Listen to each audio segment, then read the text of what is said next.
कमल में राम लिपट जाऊं रज बन के तेरे चरण कमल में,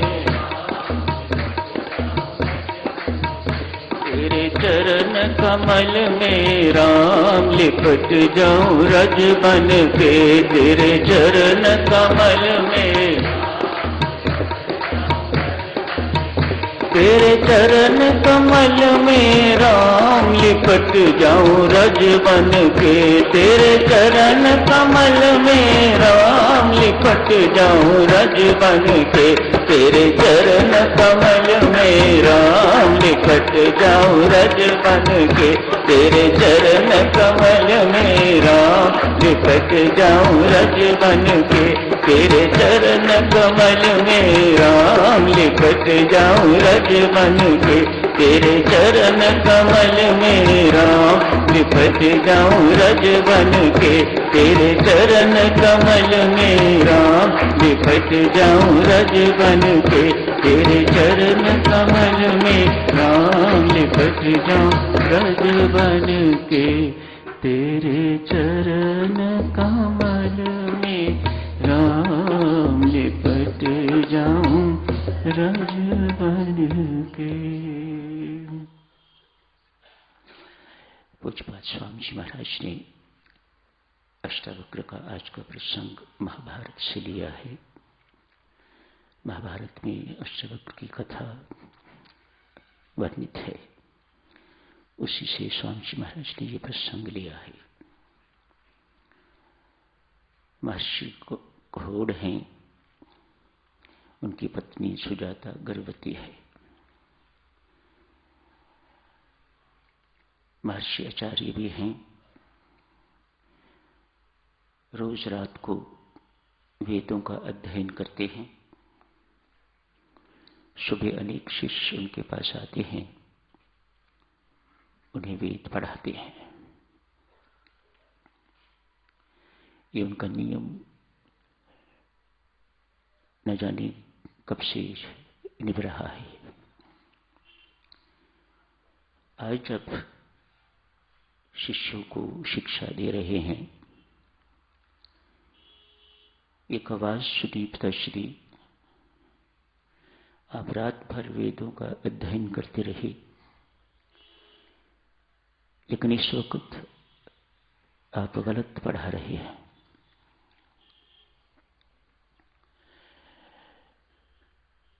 महर्षि को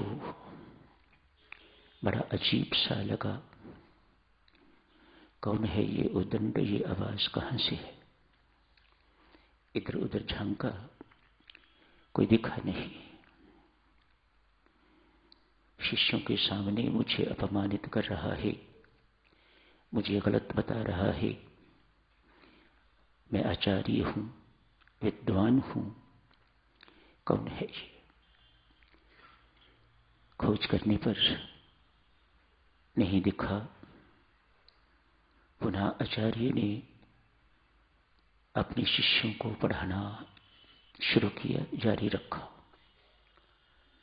पुनः आवाज आई, पिताश्री आप गलत पढ़ा रहे हैं, ये सही नहीं है, ये शास्त्र के अनुसार नहीं है।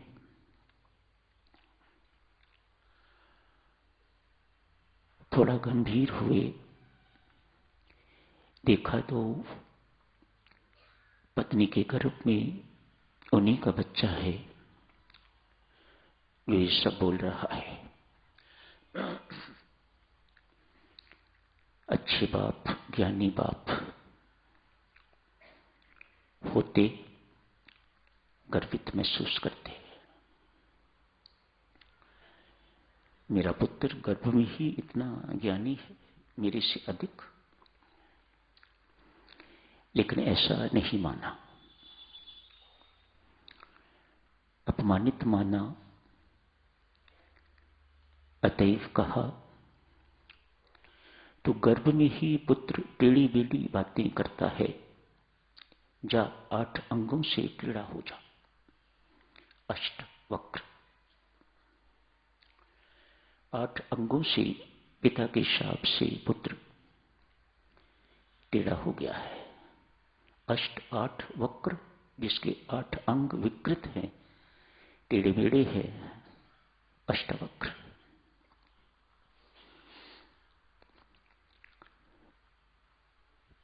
कहते हैं पुत्र में समर्थ था, पिता के शाप को निरस्त कर देता, लेकिन ऐसा नहीं किया।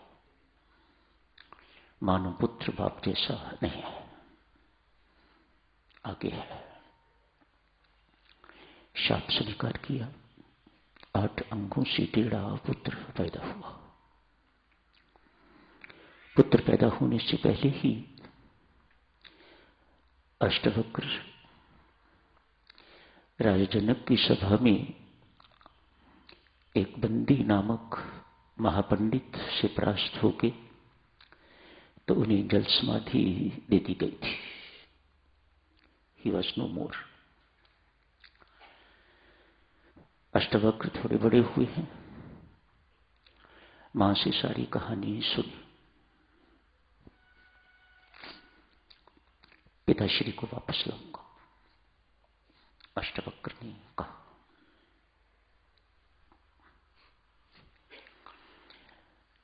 आज घिसटते घिसटते जो कथा आपने पढ़ी है, राजा जनक की सभा में चले गए, जाके बत्ती को चैलेंज किया, मैं तेरे से शास्त्रार्थ करने के लिए आया हूं। जितने भी यहां महापंडित बैठे हुए हैं, उनसे कोई भी मेरे से शास्त्रार्थ करने को तैयार हो तो आए। बीच की बात आपने पढ़ी, चमार घोषित किया, टेढ़े मेढ़े अंगों को, काले रंग को देख के हंसे सारे के सारे सभासद ब्राह्मण। तो अष्टवक्र जी महाराज ने इन सबको चमार कह दिया। जो चमड़ी देखे वह चमार। उपदेश भी पढ़ा साधक। अष्टवक्र गीता नामक से प्रसिद्ध है जो उपदेश आपने पढ़ा। बंदी से शास्त्रार्थ किया, बंदी हार गया। वह महापंडित जो हर एक को हरा रहा था और जल समाधि दे रहा था, दिलवा रहा था, अष्टवक्र से हार गया है। अष्टवक्र ने कहा, राजन, आपके नियमों के अनुसार बंदी को जल समाधि दी जाए। जो हारेगा उसे जल समाधि दी जाती, जैसे मेरे पिता को व अन्य ऋषियों को। बंदी हाथ जोड़ के दोनों के सामने खड़ा होकर कहता है, राजन, मैं वरुण का पुत्र हूं।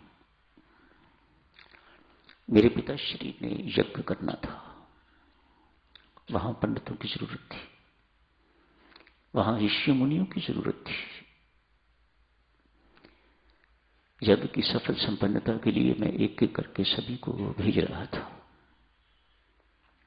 कैसे कैसे महात्मा हुए, कैसी कैसी करनी उनकी, कैसी कैसी सिद्धियां उन लोगों के पास। राजन, मेरे पिताश्री का यज्ञ संपन्न हुआ है, सबके सब ऋषि लौट रहे हैं। अष्टवक्र से कहा, बेटा तेरा पिता भी लौट रहा है। पिता लौटे, अन्य ऋषि मुनि लौटे। अष्टवक्र की इस कृति को देखकर सबने आशीर्वाद दिया। बेटा सामने नदी है, इसलिए जाके स्नान कर। स्नान किया, सब अंग ठीक हो गए। ये तो ही साधक महर्षि महामुनि अष्टवक्र की कथा। परसों साधक में एक पत्र आया दिल्ली से किसी देवी को। लिखती है, मैंने व्रत लिया था, 20,000 रोज का जाप करूंगी, सुबह शाम ध्यान में बैठूंगी। मेरे से एक दिन भी नहीं निप पाया। कारण लिखती हैं, कई वर्षों से अपनी सहेली के कहने पर मैंने बहुत स्वाध्याय किया। मुझे ज्ञान में रुचि हो गई। यहां की उपासिका, मैंने अष्टवक्र गीता पढ़ी, मैंने गुरु गीता पढ़ी, वेदांत के अनेक ग्रंथ पढ़े। मुझे नींद नहीं आती थी। इतनी लगन, वह तो लगन कहती है, मैं तो कहूंगा कि इतनी व्यसनी हो गई वो स्वाध्याय के प्रति। स्वाध्याय बिना रहा न जाता था। रात को उठ उठ के दोपहर पढ़ती। इतनी चिट्ठी पढ़ी तो कुछ मेरे भाव भी उठे होंगे भीतर। शाबाशी भी दे रहा था। मन ही मन सोच रहा था क्या हुआ होगा इसके बाद। तो अगले ही 2-3 पंक्तियों में लिख दिया कि इस वक्त मैं इतनी भ्रांत हूं, मेरे अंदर प्रश्न ही प्रश्न है। मेहरबानी करके मेरे प्रश्नों का उत्तर दो।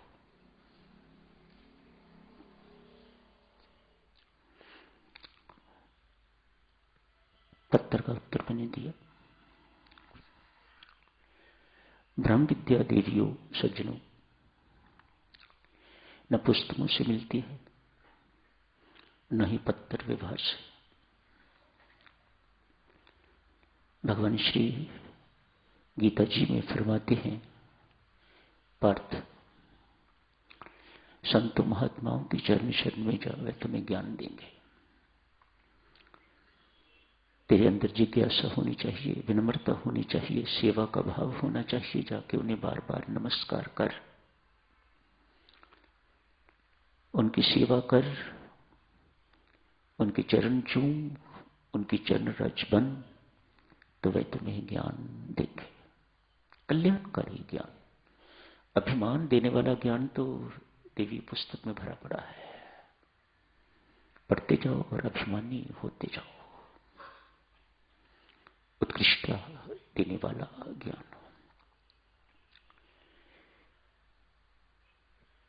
पोस्ट कार्ड लिखता हूं, सो थोड़ी पंक्तियों में लिखा, देवी, जिस लगन से तूने ज्ञान उपार्जन के लिए स्वाध्याय किया है, इसी लगन से यदि तूने राम नाम जपा हुआ होता तो तेरी बहुत यात्रा आज तक तय हो गई होती। इस वक्त तेरी स्थिति बहुत दयनीय है। तेरे अंदर भ्रांतियां ही भ्रांतियां हैं। ये भी तो ज्ञान है। इस ज्ञान को क्यों नहीं पकड़ा? मुख से जपिए राम और हाथ से करिए काम। स्वामी जी महाराज का देवी कितने संक्षिप्त शब्दों में महाज्ञान। इस ज्ञान को क्यों नहीं पकड़ा? तो किस ज्ञान के पीछे पड़ गई? और उस ज्ञान ने तुझे भ्रांतियों के अतिरिक्त कुछ नहीं दिया। अभी भी मेरी बात मान। मैं तेरे से प्रार्थना करता हूं, उन पुस्तकों को बंद कर। फजूल में स्वाध्याय रूपी भूसा अपने अंदर क्यों भर रही है? सीधा साधा मार्ग है हमारा, सरल मार्ग है। जरूरत है तो विश्वास एवं श्रद्धा पूर्वक चलने की। शायद बहुत ही सरल है, इसलिए इतनी जल्दी विश्वास नहीं होता, इसके प्रति श्रद्धा नहीं होती। हनुमान जी का मंदिर, मां का मंदिर जितनी कठिनाई से पहुंचा जाता है उतनी अधिक श्रद्धा उस मां के प्रति और हनुमान जी के प्रति। यहां कुछ भी नहीं करना पड़ता, इसलिए शायद विश्वास और श्रद्धा इतनी जल्दी बनती नहीं है।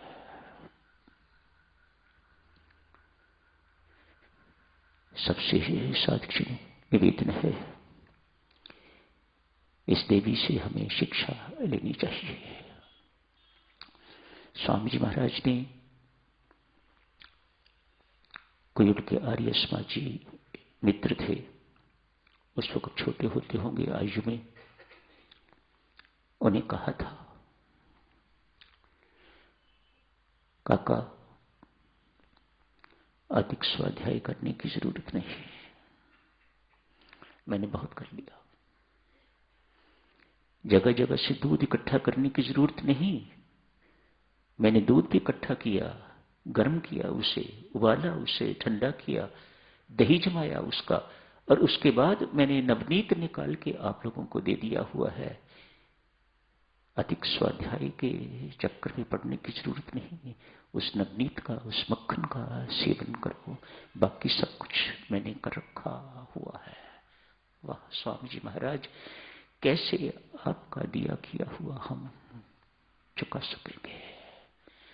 साफ शब्दों में कहा हुआ है, मैंने सारों का सार आप लोगों को निकाल के दे दिया है, बस सिर्फ उसका सेवन करना है। इस सार को पचाने वाला कोई कोई, छाछ पीने वाले बहुत। जब दूध को मथा तो मक्खन भी निकला तो छाछ भी। हम सब छाछ पीने वाले ही हैं, भौतिक लाभ लेने वाले हैं हम, वास्तविक का ग्राहक तो कोई कोई। तो यही समाप्त करने की इजाजत दीजिए।